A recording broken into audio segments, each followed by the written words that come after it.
Akibat arus pendek listrik, sebuah gedung yang menyimpan ratusan barang elektronik di Desa Gasing, Kecamatan Talang Kelapa, Banyuasin hangus terbakar.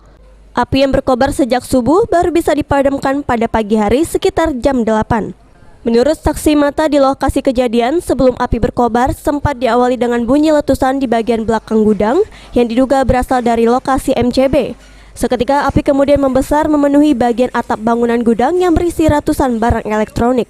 Marzuki yang saat itu sedang bertugas jaga malam kemudian langsung menghubungi pos pemadam kebakaran Talang Keramat, Kabupaten Banyuasin. Tengah 4 subuh. Kondisi api seperti apa waktu itu, Pak? Ada ledakan.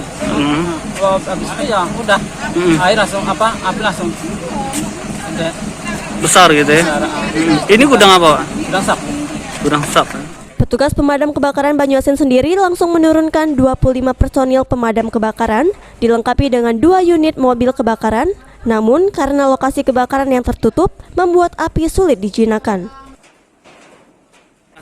Ya tertutup seng, Pak. Jadi kita buat pemadaman kita sulit, jadi kita buka dulu sengnya baru kita bisa kelihatan apinya, Pak. Kapolsek Talang Kelapa yang datang dengan personilnya kemudian meminta keterangan saksi-saksi termasuk petugas jaga dan karyawan gudang.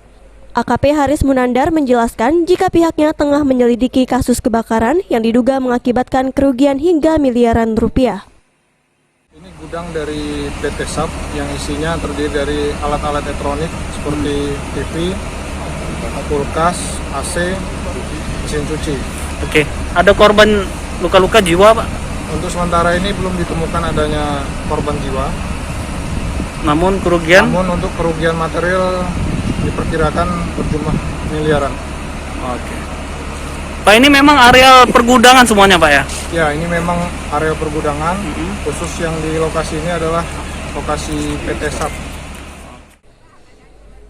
Terbakarnya gudang mereka membuat sejumlah karyawan yang tadinya datang berniat bekerja hanya dapat melihat tempat mereka bekerja roboh dan hangus terbakar. Sulaiman, PAL TV.